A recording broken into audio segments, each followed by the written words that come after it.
Hello, and we are back with Season 1, Episode 4, Cripples, Bastards, and Broken Things. In the previous episode, we saw Dani kind of coming into her own. She starts to assert her power as a Khaleesi, and then when her brother has that confrontation with her, we get kind of an official shift in the power dynamic between them. Our boy Jon has finally reached the wall, and he's not too pleased at first with the company he's about to keep for the rest of his life. But after having a couple chats, one with Tyrion and one with his uncle Benjen, he gets a better perspective on the situation that everybody at the wall, including himself, is in. And he starts to treat his brothers with more respect and understanding, and as a result, they return it, which is good, because Jon's going to need some people to have his back at the wall. Ned, as usual, fumbling around at the Capitol. Also, I totally forgot to mention, Dani is pregnant. We also found out in this scene that Jorah is a spy.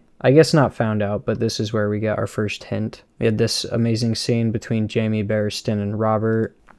And they don't show it in the recap, but we had the very important development that Catelyn reached King's Landing with the dagger, especially having that one scene where Catelyn assures Ned that Littlefinger is absolutely trustworthy and that he would never do anything to wrong them. That serves to punch quite a big hole in the defenses that Ned has up towards most of the other people at King's Landing. We also had the fallout of Ned killing Lady, where we saw his mishandling of Sansa and kind of his unfamiliarity with her, sharply contrasted by him knocking it out of the park with Arya. He not only comforts her for the guilt that she has over Micah's death, but he also acknowledges her for who she is and what she wants to do.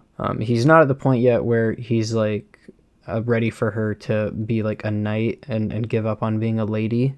He still wants her to be a lady. He still has the ambition for her to marry a lord and birth his sons. But already he's beginning to accept a part of Arya's identity, one that most of the world of Westeros just doesn't accept. And he not only does that in that conversation, but he follows up on it by bringing in a swordmaster, Syrio Forel, all the way from Bravos to teach her fencing, which is a pretty stellar gift, especially compared to the ratty-ass doll that Sansa got. But that final scene with the sword master ends with Ned having that kind of realization that he's prepping his daughter for war. The last episode did a really good job of kind of establishing the one of the major themes of Game of Thrones as a franchise, the idea of humanity going through cycles, particularly cycles of peace and violence and progress and regression. That's what winter is coming really means. It's not just the long night itself, but it's the idea that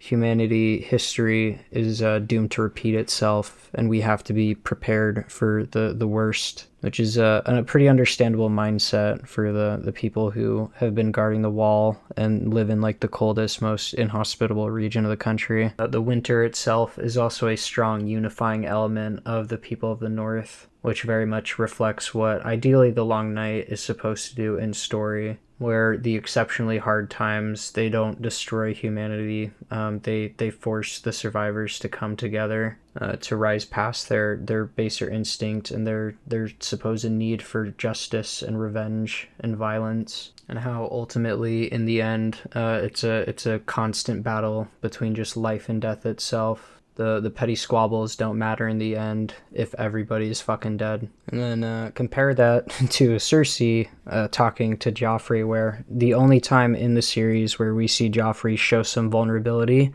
and try to take some accountability for his fuck up, Cersei flatly just tells him, like, nah, don't bother. When you're in power, you get to set the narrative. You don't have to accept the shame that you feel for your shortcomings. And yeah, not the most exciting episode, but just so much fucking work is being done. And it's not just setup. We're getting plenty of payoffs mixed in. And yeah, that was episode 3, which should be all the preamble you need. So let's hop right into this. So we start off in Winterfell, And at first you could think that maybe this is a flashback since Bran is up and walking, but this weird kind of trance he's in clues you into the fact that this is a dream.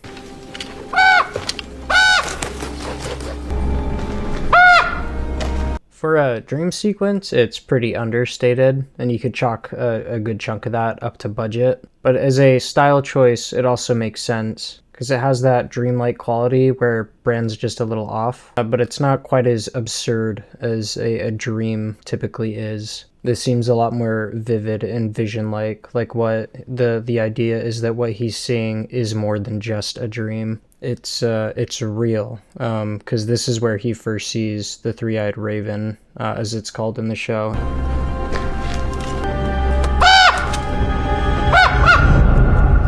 And here's our nice close-up of the three-eyed raven, which this isn't an actual entity or animal in this universe. This is more so a symbol, perhaps even a manifestation of the three-eyed raven, the man, reaching out to Bran in his dreams. It's a pretty good. I'm not sure what it is. It's a real bird though, so honestly that could just be a prosthetic on a bird. And we get that shot of Bran's eyes opening, which, yep, that's how typically what happens when one wakes up. But having the close-up is once again symbolic, because Bran's eyes in a way are opening. He may have lost his ability to walk, but in exchange, he's been set down a path of crazy, crazy mind powers. The little lord's been dreaming again. Some lovely foreshadowing with Summer growling at Theon. You know, the direwolves can smell a traitor from a whole season away. We have visitors. I don't want to see anyone. Really? See that Bran is still in a mood, which makes sense. Homie is still very much paralyzed. Anyway, you don't have a choice. Rob's waiting. Hodor! And it's Hodor! No introduction required. He's just the big lovable idiot. Sorry, that's mean. I shouldn't say idiot. He's just the big lovable guy who can only say one word. Help Bran down the hall. Hodor! It's a bit strange that he only now shows up. He was not given any kind of setup or introduction earlier, unlike much more minor characters like fucking Jory. I'm pretty sure before this, Hodor was the stable boy, but he gets something of a, I guess you could say, promotion. It is now his job to lug around Bran. He's kind of an all-terrain wheelchair, which might sound mean, but that's sort of a running thing with Hodor in his story. The Stark family, and Bran in particular, use him throughout the series. What that means goes from something a lot more innocent and maybe symbiotic in a way to something parasitical. It starts now with Bran just being carried around by Hodor, but will eventually escalate to Bran literally slipping into Hodor's skin and controlling his body. I'm Lord of Winterfell while my father is away. And you might learn a lord's courtesy. Robb is behaving very much like his father. The same way Ned is very judgmental of everybody at the Capitol and doesn't appreciate the warm fuzzy facade, knowing the atrocities that everybody there is complicit in, rather than being two-faced in any way for the sake of gaining some kind of leverage or credit or power. Ned can't help but wear his disdain on his sleeve because he's just incredibly genuine by principle. And Robb is doing the same exact thing. He's not just being a dick because fuck Lannisters, he's being a dick because he also is convinced that Tyrion probably had some hand in Bran's assassination attempt. Not as convinced as his mom and father are, who have been informed by Littlefinger, quote-unquote informed, that the dagger belonged to Tyrion specifically. But Robb is not about to play nice with someone who he thinks might be involved in what happened. Hello, Bran. Do you like to ride, Bran? Yes. Well, I mean, I did like to. With the right horse and saddle, even a cripple can ride. I'm not a cripple. Then I'm not a dwarf. I really like Bran's gut instinct being to say, I'm not a cripple, even though that is just factually untrue. He seems to have accepted and understands that he is indeed paralyzed for the rest of his life. And he knows that makes him a cripple. But he rejects it on gut instinct because the label itself makes it feel that much more real. In a way, it makes it official. This world especially is all about titles and family names. So Tyrion dropping the C word is a bit a bit much for Bran to handle. I like the way that Tyrion responds. He does it with humor. He does it with levity. Kind of calling back to what he said to Jon. You know, just kind of embrace what you are. and not shy away from it. Give that to your saddler. He'll provide the rest. You must shape the horse to the rider. Now, these are some nice pictures. Now, maybe I'm being a bit too nitpicky, but it is a little weird to me that Tyrion, of all people, has somehow designed a cripple saddle. I do get that, like, this whole scene is about showing us his more altruistic side. You know, maybe this is something he's been cooking up already, because he really does feel bad for cripples, and he has dreams of making the world better for them. But my point is, I don't know, it's a little weird to me that someone as wise and experienced, as smart and as knowledgeable as Maester Lumen, it's a little weird that he's like, oh, it's impossible for Bran to ride. And then Tyrion comes in and he's like, no, I've designed blueprints for a disabled saddle. These aren't even blueprints. This is like concept art at best. Like, what is the revolutionary design aspect that even exists here? Like a back support and straps to hold him in? Has really no one but Tyrion thought of this before? Again, I wouldn't really have an issue with it, but the fact that Lumen, of all people, acts like this is unheard of is just, I don't know, makes it seem a little silly to me. On horseback, you'll be as tall as any of them. Is this some kind of trick? Why do you want to help him? It goes to show you just how poised against the Lannisters Robb already is. The fact that Tyrion shows just some kindness to Bran, this little kid who's been disabled, and Robb's like, is this some kind of trick? What is the meaning of this? Why would you want to help a child in need? I have a tender spot in my heart for cripples, bastards, and broken things. As much as he has outwardly made peace with the fact that he is a dwarf, and he encourages Bran to embrace himself being a cripple, and Jon being a bastard. Notice how the quote isn't, I have a tender spot in my heart for cripples, bastards, and dwarves. Where that word might have been, he says broken things, and it shows that in spite of the facade that he puts up to shield himself from being further hurt by others and how they view him, he has still very much internalized what the world has had to say about him. He sees himself as broken, as defective, not even a person, a broken person. He says broken things, and it's just, what a good line. Fuck. You've done my brother a kindness. The hospitality of Winterfell is yours. Spare me your false courtesy. I like that despite being a little dopey,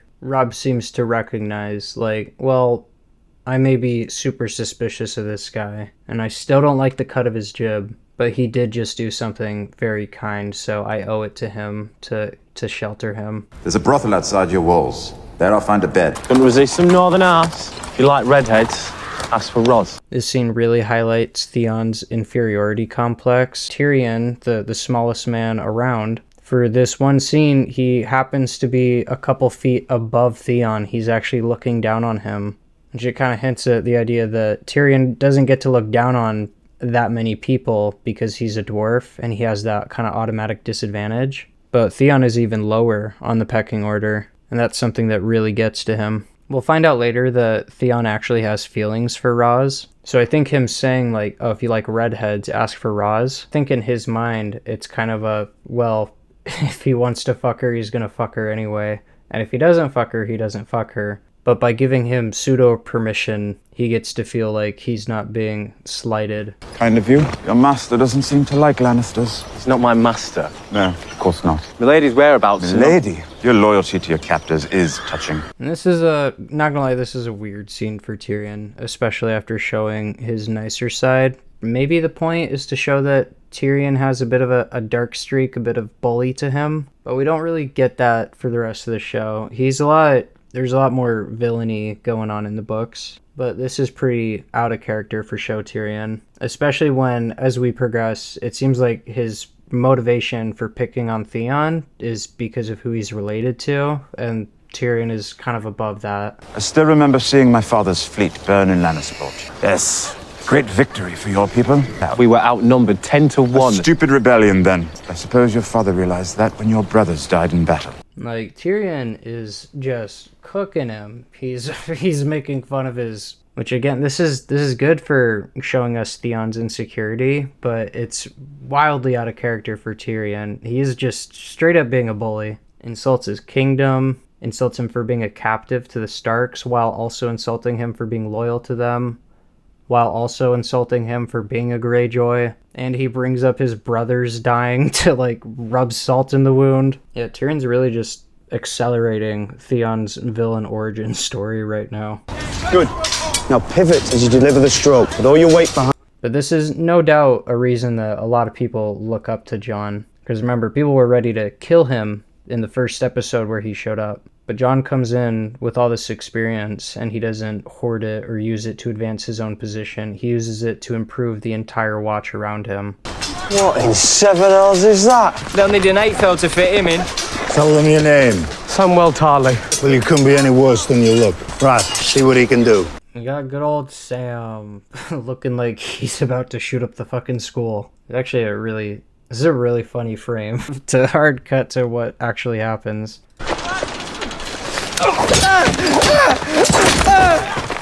Like, when you see that face, you think Sam might be here to fuck people up. But no, the veneer, his game face, it immediately disappears as soon as he starts getting hit. Immediately followed up by a fat joke from Pip. It should come as no surprise to anyone who's been paying attention that being obese in this world would be seen as very, very shameful. And kind of in keeping with the title of the episode itself, Sam, like Tyrion, is not a cripple or a bastard, but he would fall into that umbrella of broken things. Of things that really aren't that big of a deal, being obese or being a dwarf. Not to say that if you are struggling with obesity, you should not be, fighting the good fight. But for someone to look at a fat person and say, oh my god, what the fuck is that? It really drives home how quick to dehumanize so many people in this setting are over just one trait that they see as out of place. I've come to take the black. Come to take the black pudding? And like, it's one thing for Pip and Gren to be making jokes, but Rast, I'm pretty sure is his name.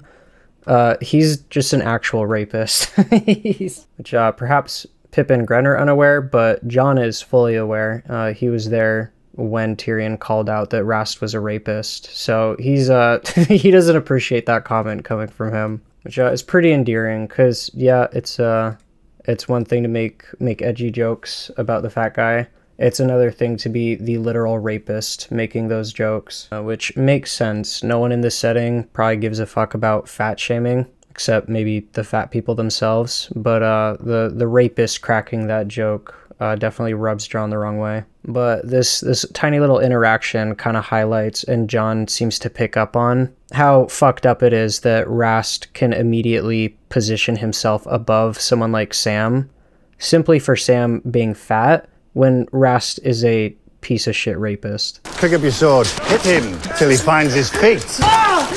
Now they send us squealing bloody pigs. He yielded.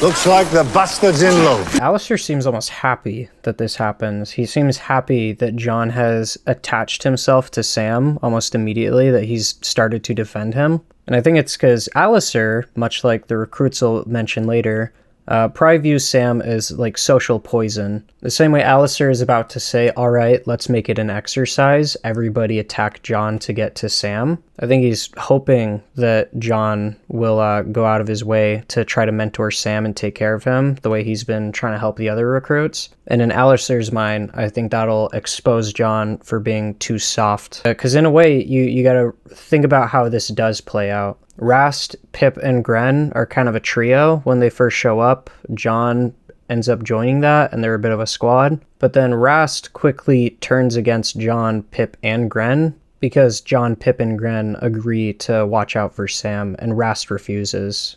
Let's make it an exercise. You two, all you gotta do is get past the bastard. I love it. It's so good. See, this is what a good, fight or action scene does. You can communicate a lot of, character. So, notice how when we started, again, he's got a bone to pick with Rast. He knows Rast is a rapist. You sure you want to do that? Watch the way Jon handles each person who attacks him, especially Rast. So, Rast goes in first, again, because Rast is the only one who probably wants to hurt Jon. And John deflects, and he immediately goes for a knee to the balls. He does fuck it up. He doesn't actually land it. You can tell based on Rast's reaction. But he hits his leg, and then he punches him in the face. That is such a, like, fuck you. I intend to hurt you.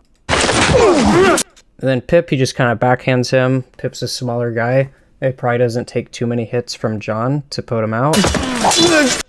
Yeah, Pip's already gone. Pip has rolled off the screen. Then Gren goes at him. Deflect. Elbow to the gut. Rast comes back at him. Rast hits him from behind. You'd get the sense that Gren or Pip wouldn't do that, but Rast has no problem. And then boom, John hits him with another nut shot, and this time he lands it. Why? Why does he want to destroy Rast's dick? I wonder. And he does it again? Wait, that was not another one. Did I miss that? Was there 3? Is that 3 knees to the nuts? I think okay. He's not moving his arms. Based off of Sam's reaction, I'm willing to believe. It's a great still.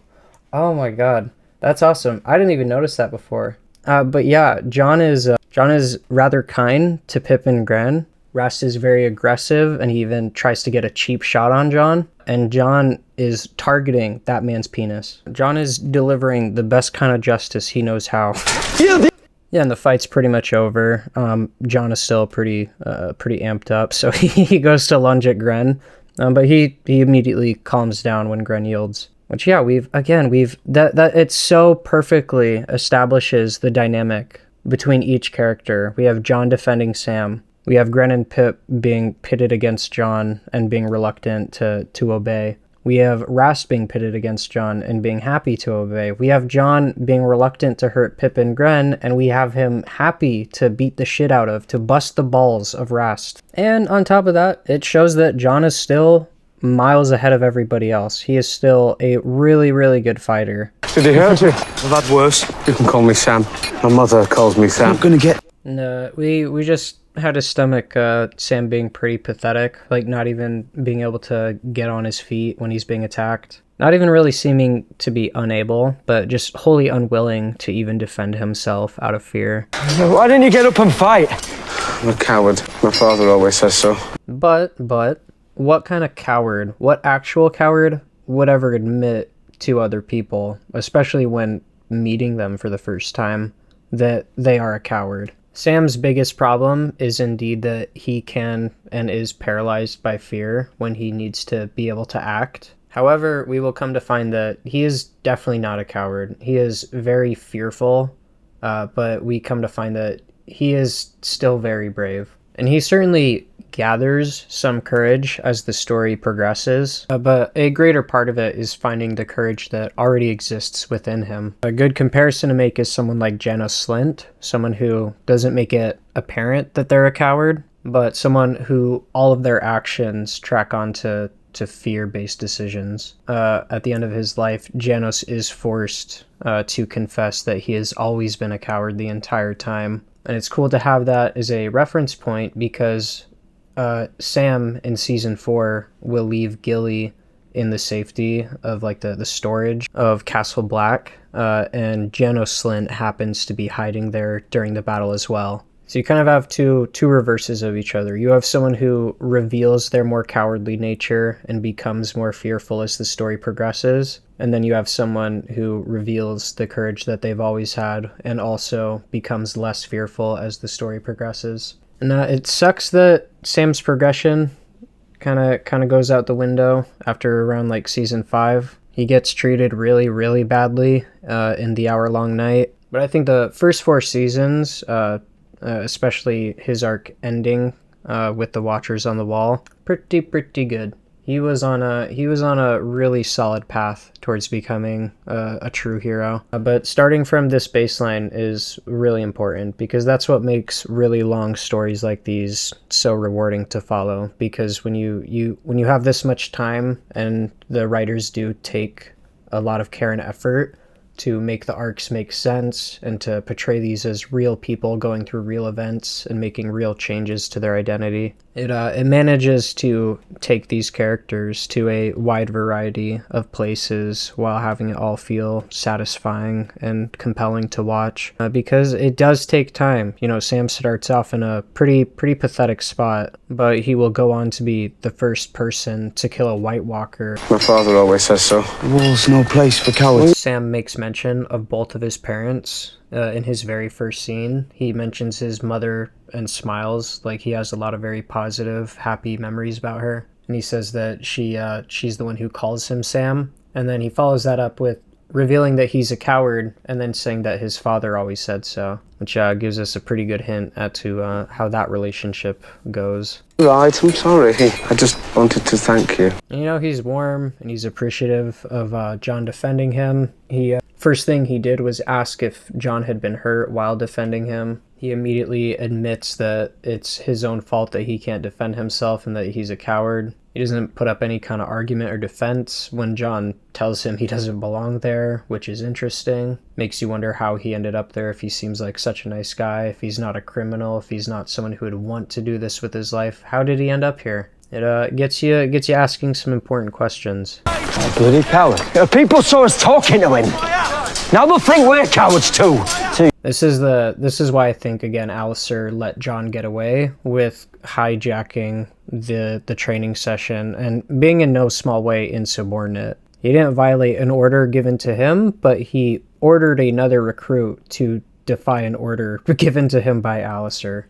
I think he knows that John wants to be a hero and look out for and help everybody here at the Wall. And I think we'll get a bit more of it later, but he sees weakness in John. He sees John as soft and inexperienced. So I think he plans for John to pay the price for trying to befriend or defend Sam in any way. Stupid to be a coward. You're too stupid to be a... Quick now, before summer's over. I was talking to him. Now they'll think we're cowards too. Too stupid to be a coward. You're too stupid to be a... Quick now, before summer's over. Really fun little bit. Vice doth rag, city of the horse lords. This shot, I don't know. This is really funny to me. I'm saying Vice doth rag, the city of the horse lords.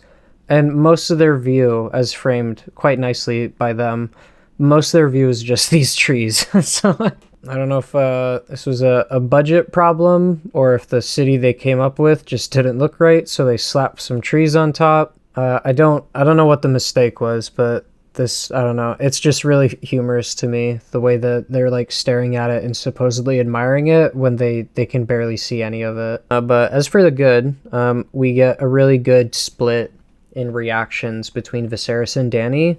And Pile of mud and shit and twigs.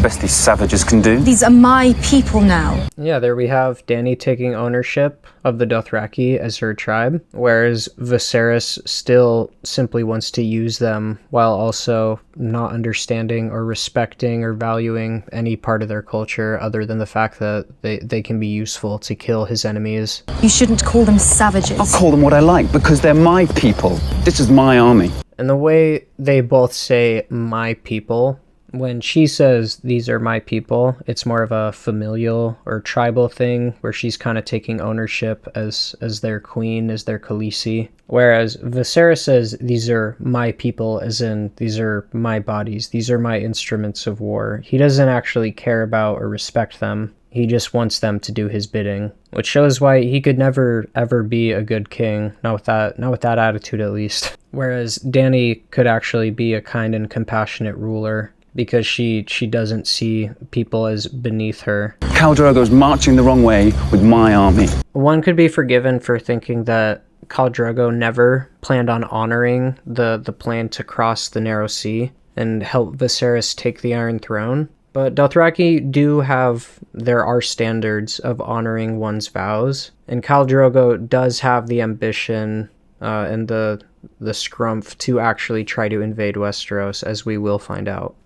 Not sure what the logistics are of ships. You would almost think that would be something taken care of by Illyria. And there is seemingly never any follow-up from him after Dany kind of goes rogue with the Dothraki horde. But I think at this moment in the story, I do think Khal Drogo intends to invade Westeros and honor the deal to Viserys, but he's going to do it kind of whenever he's ready, whenever he thinks that the time is right and that their omens bode well. That was something that got mentioned, and it almost seems like a throwaway line, but you do have to remember the Dothraki are fairly primitive, and they are deeply religious in many ways. Viserys made the comment like, I piss on Dothraki omens, but again, they will not move against Westeros. They're not going to do something that crazy and that unprecedented without what they would consider like divine reassurance, or in the case of later in the season, without a really, really good cause or provocation to go to Westeros. King Robert is fool enough to meet them in open battle.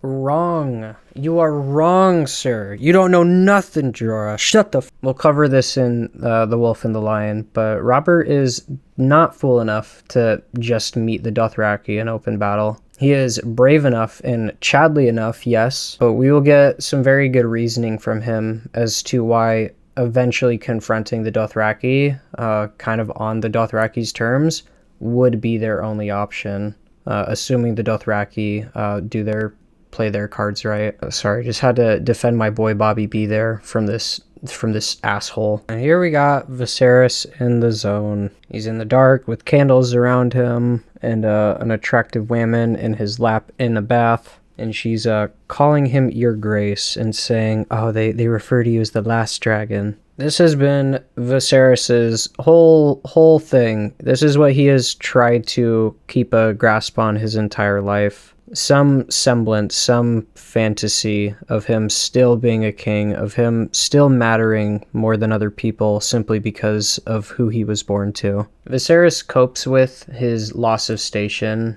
and probably the trauma he suffered from his entire family being killed and him being exiled from his homeland and being told his whole life about how the highest seat of power in the world had been taken from him. How that was supposed to be his, and now he can't get it. He is on the other side of the sea, stuck living with barbarians who he does not respect and don't respect him. Viserys is better known by people as the Beggar King because he has nothing. He is a king only in name, but he tries to insist upon the idea that he is the last dragon, that he'll retake the throne, and that even before he's done it, he should be treated as though he has already become Aegon the Conqueror rebirthed. So he's very happy to have someone playing into that fantasy. You have dragon's blood in your veins. Well, it's entirely possible. The brave men didn't kill dragons. The brave men rode them from Valyria to build the greatest civilization this world has ever seen.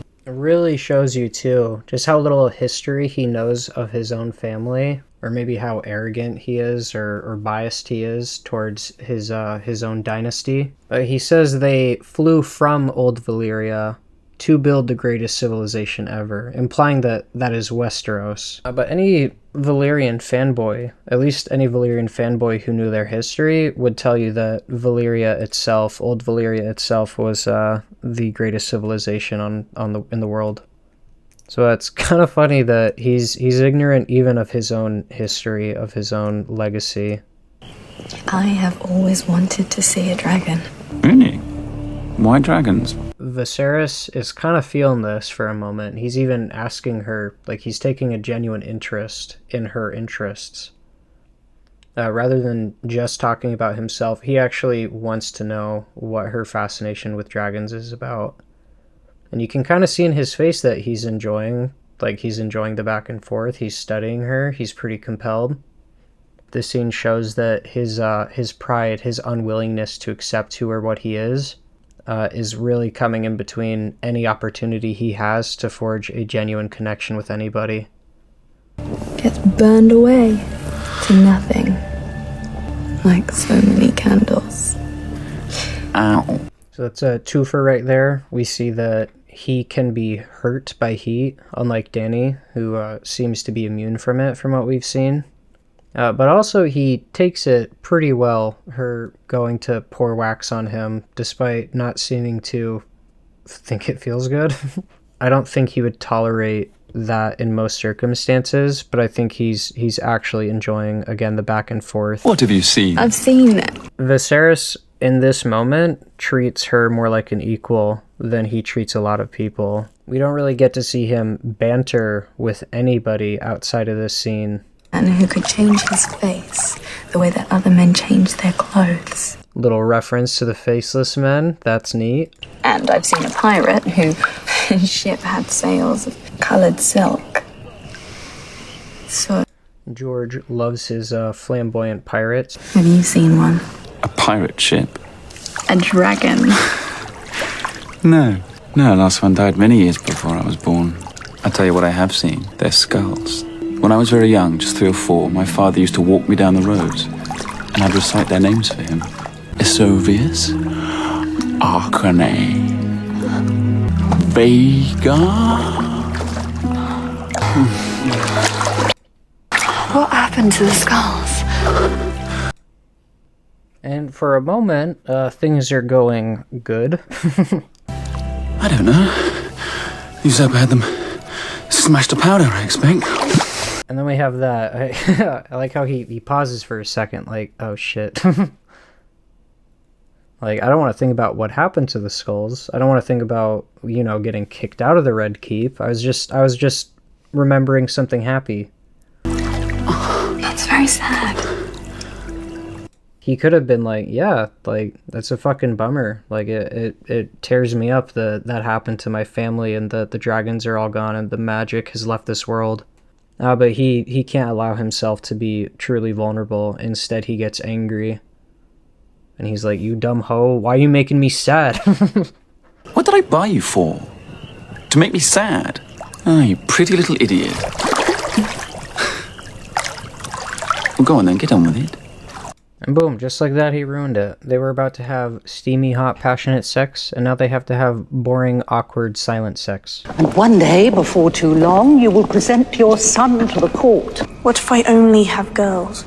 So this scene is a little weird. I like it on paper quite a bit for what it should be. This is supposed to give us an idea that Sansa is becoming more aware of the gender roles that are put upon her. She's becoming more aware of the danger at King's Landing in general, because she asks about why her grandfather and uncle died there. But it feels a little weird because Sansa's growth has not happened yet, and I'd argue that in the books she's served a lot better. Even when the show is at its strongest, I think Sansa really suffers from not having the internal monologue, because you get to see that she is really sharp. She's way more aware of what's going on around her than she seems to be in the show. Her reaction to the Red Wedding in particular is a lot of fun, because most of her thoughts, she tries to keep them nice and gentle, but she wants to kill everybody at King's Landing after the Red Wedding happens. And it's a lot more satisfying to follow than show version of Sansa, who kind of does this thing where we get a scene like this that makes it seem like she's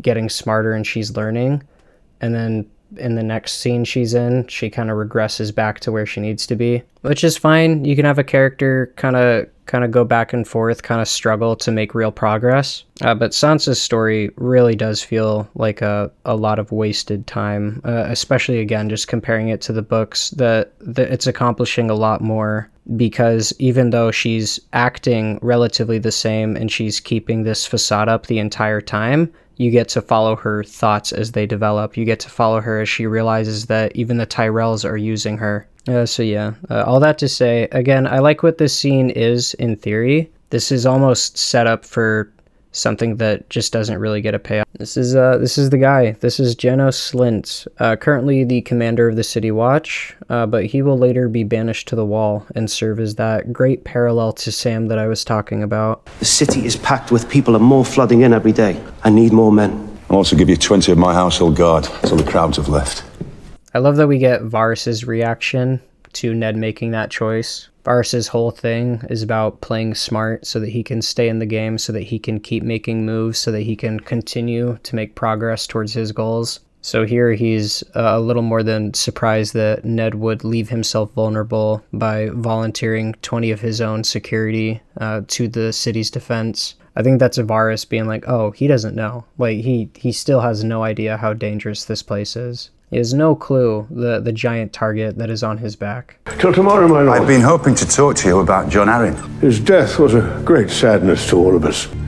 His sickness struck him very hard and very fast. I saw him in my chambers just the night before he passed. Pycelle suspected that John Arryn had been poisoned, and because he suspected the Lannisters had done it to cover up their incestuous relationship, he purposefully allowed John to succumb to his illness and die. Lord John often came to me for counsel. Why? I have been Grand Maester for many years.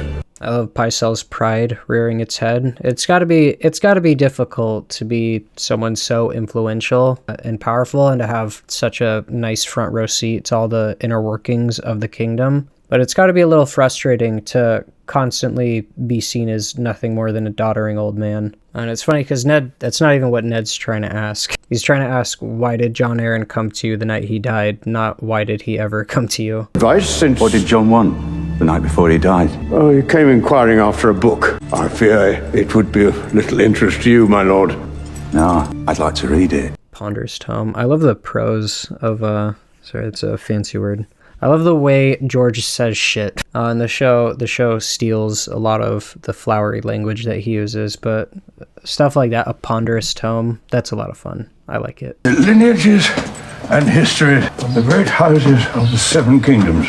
Pretty sure this is the only time we see Pycelle's his workshop. He gets moved down to a bigger and scarier one in later seasons, but I love this set. I love all the little potion bottles and the herbs and the burning candles. I really like just how fucking messy and cluttered it is. Also, this book looks fucking awesome. Like, what a crazy prop. Did he say anything to you during his final hours? Nothing of import, my lord.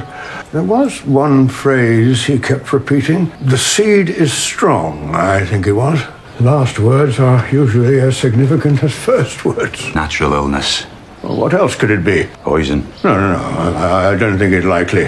What sort of man would dare? I've heard it said that poison is a woman's weapon. So Pycelle says, what sort of man would dare? And Ned says, I've heard it said that poison is a woman's weapon. Which, A, sexist, how dare you? But B, I think that's supposed to let us know that Ned is highly suspicious of Cersei, while also suggesting that a woman could have killed Jon just as easily as a man could have. Because Ned really, he has no leads. He really doesn't know who would have done it. And funny enough, he's right. Lysa poisoned her husband. But Pycelle's response isn't to say, yes, it could have been a woman. His response instead is to try to shift suspicion towards Varys, someone who he doesn't like, doesn't trust, someone who he's very suspicious of. And I think he'd much prefer if Ned was looking that direction, even if he doesn't think Varys was involved in Jon Arryn's murder. He's happy to weaponize some prejudice against Varys, especially when, again, remember, his goal is to keep suspicion off of Lannisters. So rather than agree that, oh yeah, it could have been a woman, he goes, could have been a eunuch. That could have been a possibility. Women, cravens, and eunuchs. Once again, showing kind of the prejudices of this world and this society. We have, the whole cripples, bastards, and broken things. And then here we have the women, cravens, and eunuchs. They're the ones who use poison, not men, not real men anyway. Which is a cool way of doing world building. Sirio says a water dancer can stand on one toe for hours. Tomorrow, I'm going to be chasing cats. Cats? Sirio says. He says Look at him. He's so proud. He's so happy. What a good dad. Now that Bran's awake, will he come live with us? And what a good question. Because, yeah, Bran was supposed to come with them to King's Landing, but that was more so he could start training to become a knight. Now bringing him to King's Landing is a bit more awkward because now Bran's just gonna be in a wheelchair the entire time or getting packed around by Hodor. He wanted to be Knight of the King's Guard. He can't be one now, can he? No, but someday he could be Lord of a Holdfast. He'll sit on the King's Council, or he might raise castles. Naturally, Arya feels pretty bad for her brother being robbed of his dreams. you know, not being able to do something that he really wants to do with his life. That's something that Arya can relate to. And Ned consoles her by listing off all the things that Bran still potentially could do. He could be a lord, he could sit on the king's castle, he could raise castles. You know, he's still the son of Ned Stark. There's a lot of opportunities for him. Can I be Lord of the Holdfast? It's kind of sad that Ned's reaction is to laugh at that. He finds it amusing. This beautifully illustrates what makes Arya different. Whereas Ned has come to accept that this is how the world is, so much so that it's kind of funny to imagine it any other way. Arya's still young, and who she is as a person really clashes with what society expects from her. You will marry a High Lord and rule this castle. And it seems like it's completely lost on Ned how unfair that deal is, that he could list off multiple things that Bran could still be. But meanwhile, Arya, there's only one path for her. There's one plan. And I hate to burst anybody's bubble here, but George R. R. Martin, a total feminist. Notice that there are simply far less options for Arya. This scene highlights how throughout pretty much all of human history, women have consistently just had a narrower range of things that they can be, of careers or hobbies that they can pursue without being outcasts to society, without being seen as defective for failing to fulfill their role. We saw with Sam earlier, kind of this idea that it's messed up that every man is expected to be brave, especially when there are plenty of other good things to be as a man, and that simply expecting anyone to be anything because of what they are is it's wrong, it's unfair to them, and it's not really conducive to that person finding their place in a productive society. But her own father, someone who recognizes Arya as being, you know, kind of built different, hashtag not like other girls, even he laughs at the idea that she could be anything other than a lady when she grows up. You know, why should someone like Arya be forced to be a lady when not only would it not make her happy, but she wouldn't be any good at it? It just completely clashes with everything that she is. And she says as much to him. She just says, no, that's not me. No, that's not me. Hello. Sir Alistair said I'm to be your new watch partner. And I wonder why Alistair made Sam his buddy. Yeah, that's kind of all the confirmation I needed. Alistair is absolutely hoping that these two become chummy and that it affects Ned, that it affects Jon in a negative way, that he loses all of his social credit at the Wall. I don't like high places. You can't fight, you can't see. You're afraid of heights and almost everything else, probably. What are you doing here, Sam? And that is the perfect fucking question. Of course you would ask that. There is no reason, seemingly, there is no reason for Sam to be there. And this is what I mean by it. It's so much harder to talk about good writing than it is bad. Because when it's bad, you can point out all the ways it breaks and that it doesn't make sense and that it contradicts itself. When you're talking about good writing, a lot of it is just, wow, this makes sense. But yeah, Sam shows up. He makes comments about how he can't see and how he's scared of how high up the wall is. And Jon pops the obvious question, which is good because we get some much needed backstory for Sam. What's this guy's deal? On the morning of my 18th name day, my father came to me. You're almost a man now, but you're not worthy of my land and title. And I'm detecting a big old theme here. Something to do with cripples, bastards, and something else.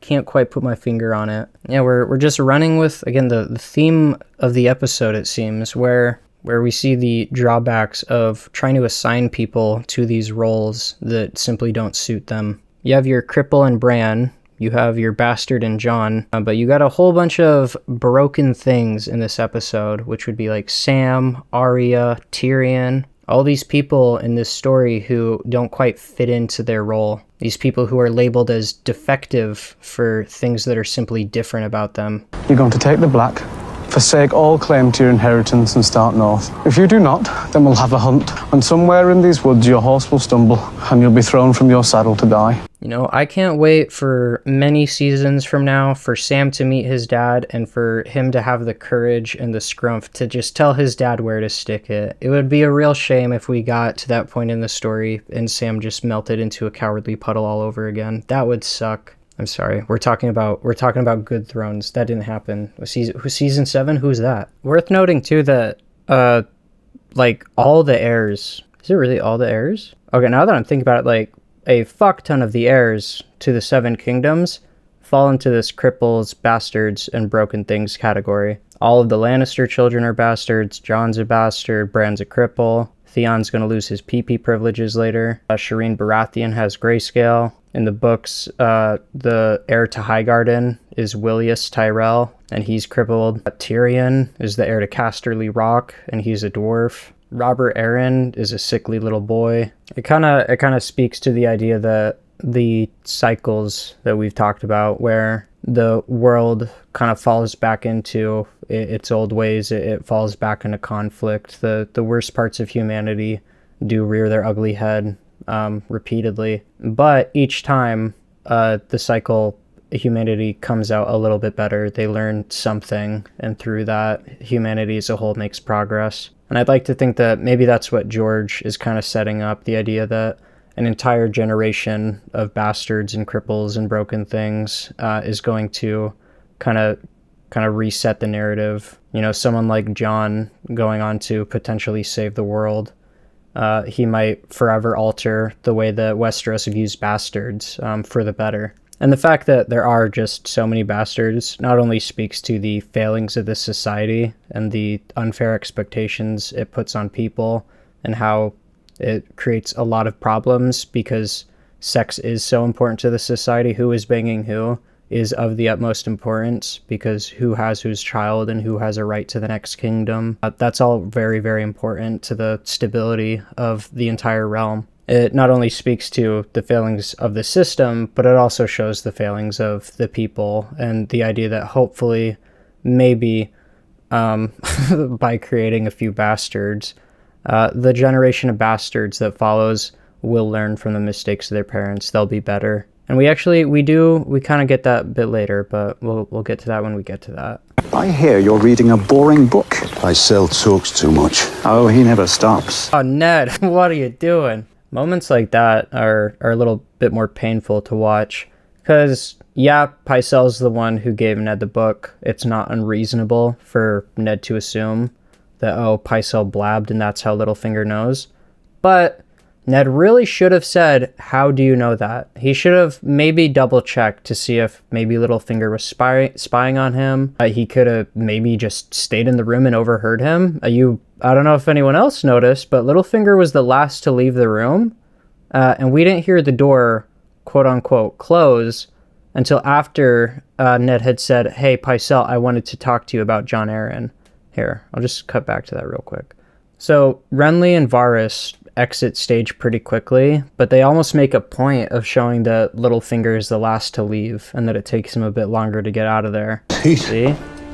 On days like this, he's still in there. I've been hoping to talk to you about Jon Arryn. Yeah, like that door noise, that could have easily just been Littlefinger opening the door and then pausing and then listening to what was said. Because all Littlefinger says is, oh, I hear you've been reading a boring book. And all that Pycelle says here is that, oh, Jon Arryn came to me asking about a book. And this is something Littlefinger does. He takes tiny bits of what he has information-wise, and he'll gamble them for bigger bits of information. So he says to Ned, oh, I hear you've been reading a boring book. Not surprised. Pycelle talks too much. And Ned, rather than asking how he knows that, he assumes that Pycelle blabbed. He doesn't take into account that Littlefinger might have spies that were watching him. Littlefinger might have listened in on himself. Instead, he, without realizing it, immediately gives Peter an out. He's like, oh, Pycelle must have told you.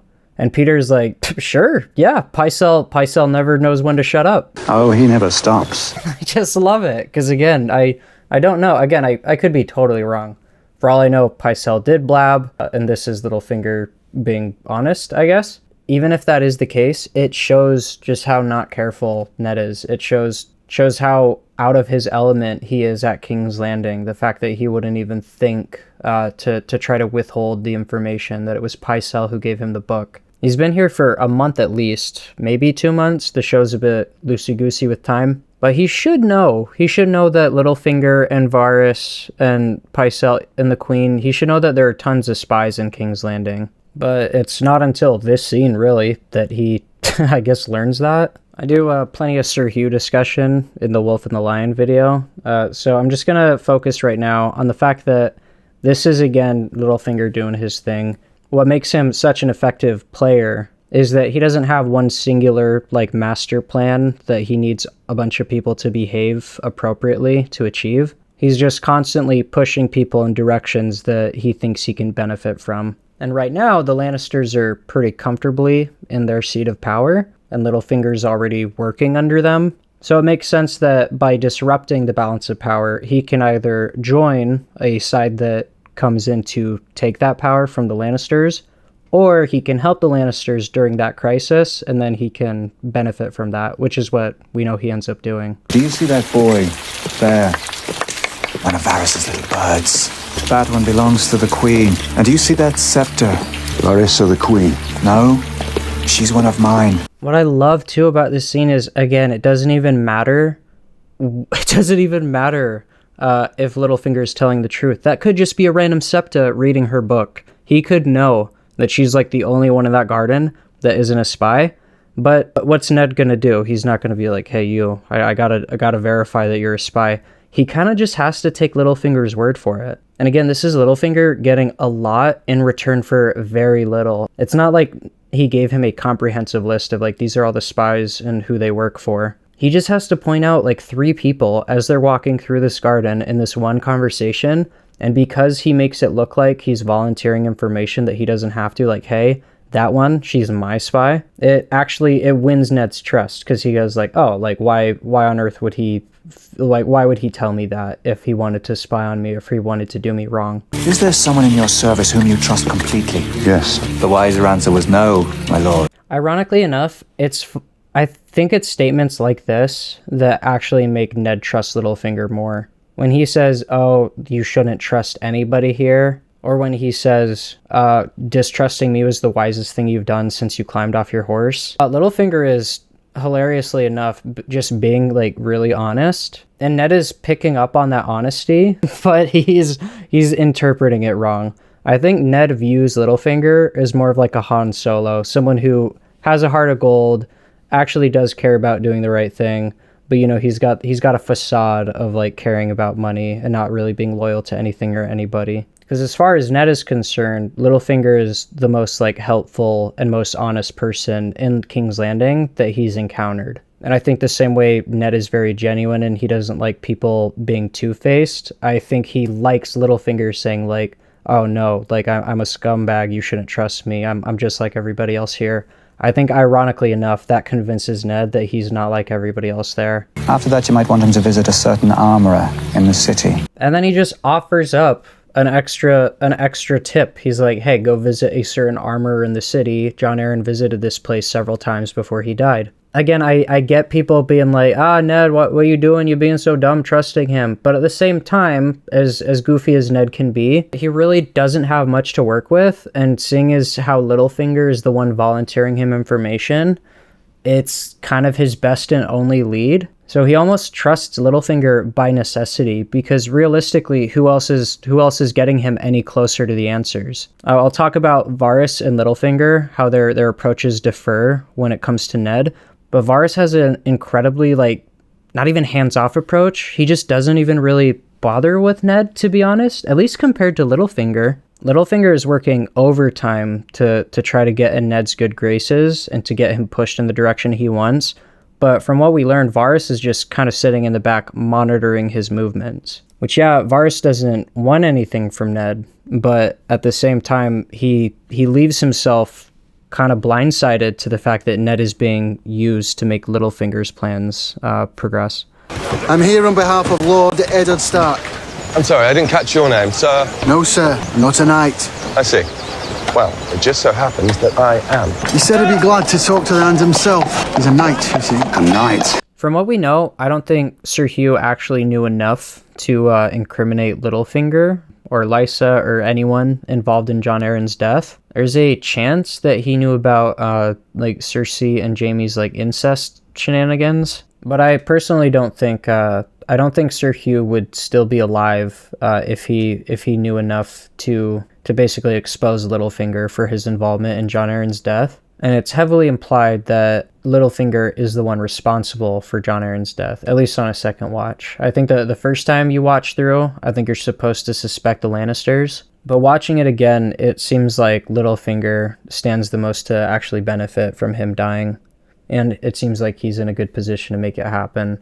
And with this happening, it makes me feel like he knew that Jory would get repelled, and it would give him enough time to make sure that Sir Hugh might get killed by the Mountain. Which again, I don't think Sir Hugh had to die for Littlefinger's sake, but I think he knew that if Sir Hugh did die, he could make Ned think that people were trying to hamper his investigation and that he was on the right track. What did Lord Arryn want? Always came to see the boy. I'd like to see him as well. Gendry, here he is. Strong for his age. When Lord Arryn came to visit you, what would you talk about? Just asked me questions is all, my lord. About my work, first. Then he started asking me about my mother, who she was, what she looked like. What did you tell him? She died when I was little. She had yellow hair. Look at me. And here we meet Gendry, who is Robert's bastard. One of, I believe, 20?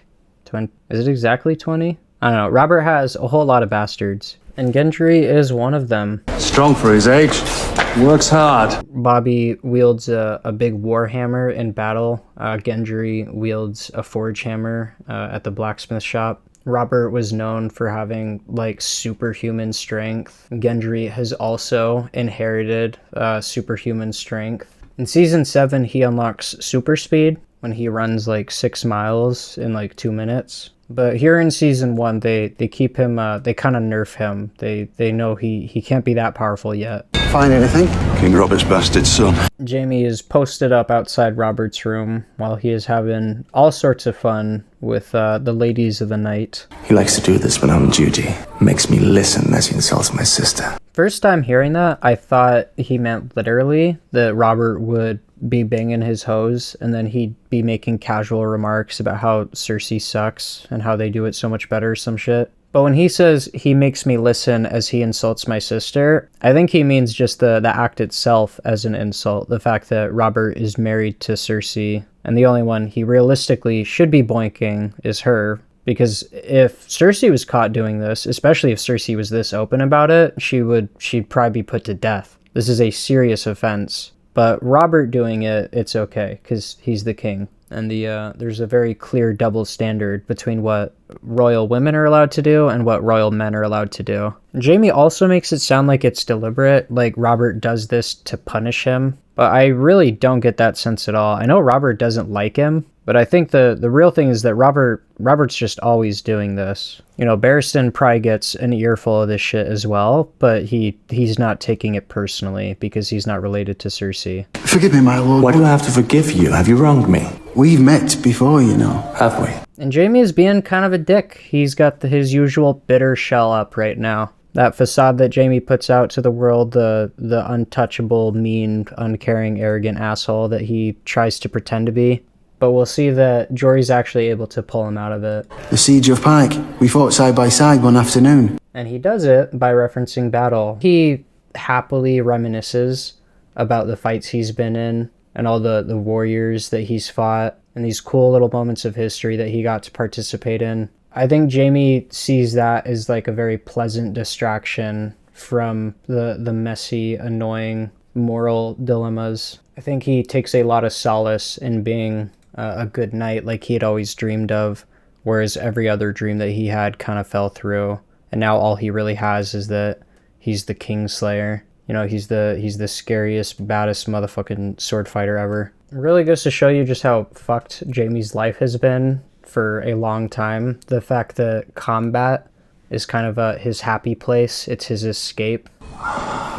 That's where you got your scar. Aye. And he immediately smiles. It's so funny. It immediately melts away. That bitter shell that I was talking about. That was a proper battle. Do you remember Thorazamir charging through the breach? With his burning sword? And that's a whole ass grin. He was sitting here seething just moments ago, listening, and now he's completely forgotten about what's going on the other side of the door. And then his smile disappears. He's pulled right back to where he is. As Robert sends out one of the Huas. I bet you smell a blackberry. Sorry, two of the Huas. Can I leave this with you? The message from Lord Stark. I don't serve Lord Stark. And just like that, Jaime is back to being a very angry ass. Oh, oopsie. And just like that, Jaime is back to being very, very upset. He's resumed his seething. He wasn't hungry. Impossible. That's enough. Sam's no different from the rest of us. There was no place for him in the world. Boom. Boom. Oh my god, it's amazing. Oh, what a good title. Whoever chose this title, they knew what they were doing. This is kind of what I was talking about, though, with the idea of bastards and cripples and broken things being the next generation of Westeros, that by being themselves othered, that they'll understand things like this, that Sam is no different than anybody else, that he's a brother of the Night's Watch, and now it's their job to take care of him. I also really like how you can see Rast reacting to what Jon is saying before he butts in. Sam's no different from the rest of us. Like, he shakes his head as soon as Jon says that. We're not going to hurt him in the training yard anymore. Notice how he says that loudly, too. We're not going to hurt him in the training yard anymore. Like, he wants everyone to hear it. He's our brother now, and we're going to protect him. You are in love, Lord Snow. But if Thorne puts me up against Lady Piggott, I'm going to slice me off a side of bacon. No one touches Sam. And Jon wasn't playing. He's not going to sit there and tolerate someone like Rast, someone who he knows to be scum. He's not going to put up with him bullying Sam just to get his jollies off. And I like that Pip and Gren help him, whereas maybe before they would have been more inclined to leave someone like Sam out to dry. Now they'll stick by someone like Jon, even if it does mean sticking by someone like Sam.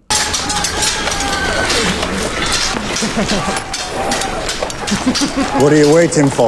Sorry, I love it. I love the stare from Jon.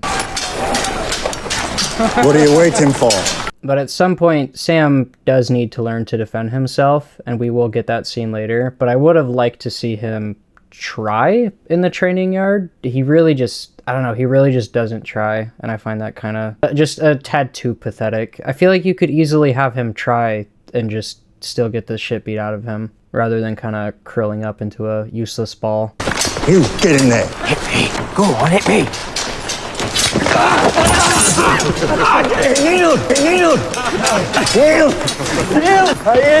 And Alistair knows. Alistair knows who's in charge. You think this is funny, do you? When you're out there, do you want a man at your back or a snivelling boy?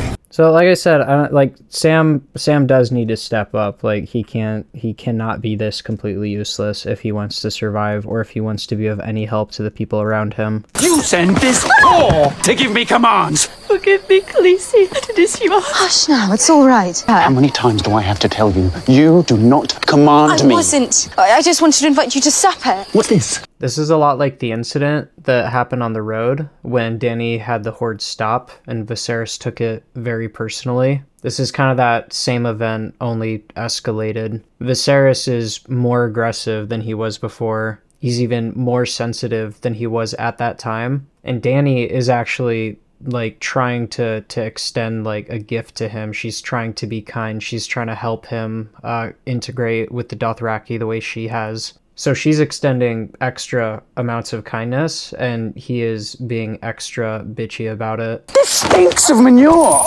All of it! Next I want to braid my hair. You've no right to a braid. You've won no victories yet. And Dany tells him what it is. Where before the Dothraki kind of swept in and reminded or showed Dany that she had power over Viserys, here she actually kind of claims it. She finally, actually gives him lip, which is really satisfying. I like this a lot better than the no hands comment that she's going to make later. But this is exactly what he does not want to hear. He does not want to be reminded that he has accomplished nothing, that all of his bluster and all of his pleas for fame, it's all hollow because he's done nothing. He's accomplished nothing. He's not respected or loved by anybody, and he has won no victories yet. And the delivery of his line where he says, "You do not talk back to me," you can tell just how immediately hurt he is. And it's why he lashes out, because he's still just a little kid. He is unbelievably stunted, and Danny trying to put him in his place is kind of rocks his world. You do not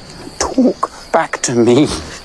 You are a horse lord slut. Note too how as soon as he throws her down, he tries to puff himself up by putting her down. He says, "You are a horse lord slut." You know, kind of like how Rast was quick to put down Sam because he's a fat coward to probably make himself feel better about being a rapist who got sent to the wall for the rest of his life. Viserys derived a lot of power from constantly putting Daenerys down and her being the only thing or person that he had any real control over, or at least that he thought he did. Because as far as he was aware, giving her over to the Dothraki was his choice, and it was for his benefit. But here, Dany, she says enough is enough, and she gets violent right back. And this is a side of her that we haven't seen before. She's finally found some courage. She's finally found the strength to say no, because she's finally in a place of power, and she feels protected by the Khalasar.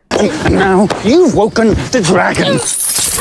And in response to being called a horse lord slut, she proudly declares the titles that she has, in a way, earned by integrating with the Dothraki and kind of taking ownership of them and their culture the way that she has. Unlike Viserys, who has plummeted because he cannot do that because he has far too much pride to submit himself to the Dothraki, because he is way too obsessed with his own image to admit what he is. He's unable to keep any friends or family or loyalty from anybody. Whereas in contrast, Dany accrues it rather easily because of her positive traits and because of how she is inclined to treat people. I am a Khaleesi of the Dothraki. The next time you raise a hand to me will be the last time you have hands. Yeah, real fun moment. The hands line it's clunky, but I also think it works pretty well as her first time, really. Her first time making a regal threat of that manner. But it works. It gets the message across, and it draws a very clear line between actual power, which she has now, and Viserys's like complete lack thereof. Like, and he is absolutely flabbergasted too. It's not so much the threat itself, like what he's hearing. It's the fact that she's broken free of him, and he's realizing that. I've never been with one. You probably had hundreds. No, as a matter of fact, the same as you. I find that hard to believe. Came very close once. Was alone in a room with a naked girl. Didn't know where to put it? I know where to put it. Young and gorgeous. A whore named Roz. And you don't want to know. What, that good? Better. Oh, no. Why exactly did you not make love to Roz with the perfect... What's my name? Jon Snow? And this is what I was talking about earlier with the next generation breaking the cycle because they've learned from the mistakes of their parents. While that doesn't apply to a lot of the children in this story, Jon is a great example of someone who has learned a lot of good lessons from being treated poorly as a bastard. He recognizes how unfair it is to do that to a kid, and because of that, he is able to find the strength to resist temptation. You know, he's done something that a lot of the men in previous generations have really failed to do, and in that way, he's ending the cycle, which is really sad and really admirable. The idea that this was one of the factors that led Jon up to the wall. The idea that he's unwilling to have children because he's unwilling to birth a child into the circumstances that he had to endure. Jon Snow? And why is my surname Snow? Because you're a bastard from the north. I really like Jon talking Sam through his thought process this way too, because this is a really good way of like letting people who aren't familiar with the books, this is how they were taught that, the bastard names are based off of where you're born. But this handily explains how Jon got his surname, and it will kind of explain future bastard names that will crop up throughout the show. In the brothel, Miss Roz took off her clothes, but I couldn't do it, because all I could think was, what if I got her pregnant? If she had a child, another bastard named Snow. It's not a good life for a child. Yeah, it's really sad and really sweet. It's very commendable, and it makes a lot of sense for Jon's character. He's incredibly duty-bound. even when he has a chance to indulge the way that many people before him have, he keeps in mind how his actions affect other people. So, you didn't know where to put it? Bruh, that's the fucking worst. We've all been there. You're being a good little servant, and then the one time in like the past 2 hours that you decide to bust out your phone and check all those notifications that you've ignored, your fucking manager walks by and he's like, "What are you doing on your phone? Oh, I see you're fucking around." It's a very relatable moment. Getting caught at the worst possible second when you were totally doing your job before. Yeah, and Alistair's pretty annoyed by the presence of Joy in this room, so he decides to trauma dump on them real quick. You don't know cold. The horses died first. Eating the horses was easy, but later when we started to fall, that wasn't easy. We should have had a couple of boys like you along, shouldn't we? We'd have lasted a fortnight on you. The wintry White Walker theme creeping in is a great touch. They do such a good job every time of building up like the horrors beyond the wall. And that's pretty much it. There's a decent bit of episode left, but I talk about a lot of this stuff quite heavily in the Wolf and the Lion video. So I don't end up just repeating myself a whole bunch. We're just gonna leave it there because honestly, I think I've talked quite enough. To be honest, this might be the longest video I've done. I'm gonna talk a lot about this tournament and what happens in it, and the couple scenes following it. So we don't really need to get to that. But thank y'all for watching. I hope you enjoyed. I apologize for the speed of the uploads, but I thank you all for your patience in waiting for the videos to drop. An extra big thank you to anybody still here. If you got all the way to this point in the video, you're an absolute legend. But I will see you next time in the Wolf and the Lion video. So take care.